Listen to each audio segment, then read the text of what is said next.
Hello YouTube, this is Chris here today for Pirate Kangaroo Productions. We're going to be doing our first review on the ThermalTake just ThermalTake Esports Mecha G1 mechanical keyboard. I got the box here to show you guys what it looks like in the box.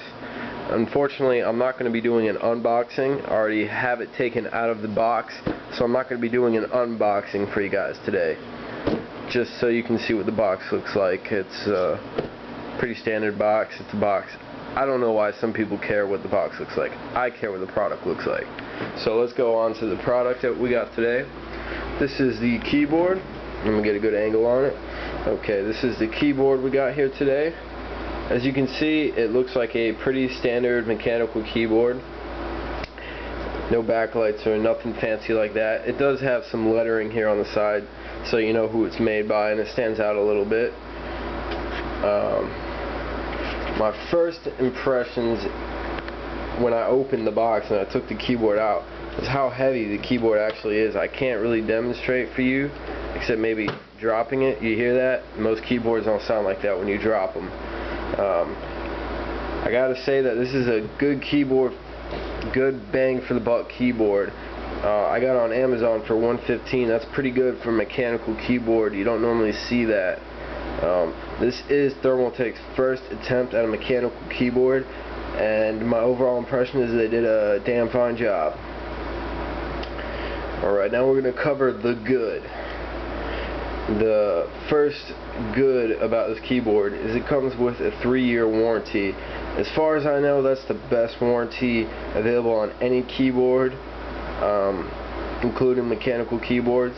So obviously when they sat down, they built this, they decided they want to make it last a long time, and they give it a 3-year warranty. And I guess that's where the weight comes into play. They obviously put some quality hardware into it, and because of that, it makes it or feel a little heavier. Second good thing about this keyboard, it comes with, and I'm going to show you guys, USB and audio ports on the back. I guess some people really want that feature. I noticed a lot of keyboards have them. Me personally, I don't need them. Another good thing that I liked about this keyboard, actually I liked it a lot, is that it came with a wrist pad. A lot of keyboards these days do not come with wrist pads, and that makes me a sad panda, because I really like my wrist pad. It just makes it all the more comfortable to type, to game, to do anything with. Obviously there are a lot of aftermarket options for wrist pads, but the fact that it comes with one for free is nice, even though it's just plastic. Again, if you want an aftermarket one, you can easily take this off. It's not hard. And if you don't want to use one at all, you can take it off. It's not difficult. But the fact that they throw it in there is a nice feature, and I like that a lot. Probably the most unique thing about this keyboard that makes it stand out from most of the other mechanical keyboards is that it has 7 hotkey multimedia keys right here. You can fast forward, play, pause, stop, fast forward, I'm sorry, that was rewind over here, mute, and up the volume and down the volume, and that's really cool. In order to do that, what you do is they have over here, instead of the Windows key, they put a key, it's labeled FN, and you just hold that down and you press the key while you're in game, and you can browse through your music file, you can stop the song, you can pause the song, you can up the volume or down the volume, and that's a really cool feature. I know a lot of gamers like to play with music in the background, and this allows you to do that, and comfortably. You don't have to minimize or any of that crap. You can just do it straight from the keyboard, and that's a really cool feature. It utilizes these hotkeys on the F1 through 7 keys, by the way. Now, the bad about this keyboard, and I noticed this right away when I put it on my desk. I'm going to get a close-up shot for you guys. You see that shining? That's a metal bracket. It's the first time I've ever seen that on a keyboard, including mechanical keyboards, that you can visibly see the metal bracket underneath, and I do not like that. If I'm going to pay over $100 on a keyboard, I kind of expect not to see things like that. It makes it look cheap, and it takes away from the value of the keyboard. So I really wish they did something about that, maybe sunk the keys deeper into the keyboard, or perhaps, I know my 6G SteelSeries has a lip around, probably to cover up a metal bracket on the keyboard. As you can see right here, it's also on the 0 key, and I do not like that. Now the ugly. In my personal opinion, the fact that they put these audio and USB ports on the back of the keyboard is just a good reason for them to charge an extra premium, maybe 10-15 bucks for the keyboard, that I would say maybe 10% of the people are going to use. I mean, it just doesn't make much sense to me. Why would you want all these cords just dangling all around your desk? You know, I mean, I don't think I've even seen a case without a USB and audio port in the front of the computer. That's where most people are going to plug in their headphones, plug in their flash drive, or what have you.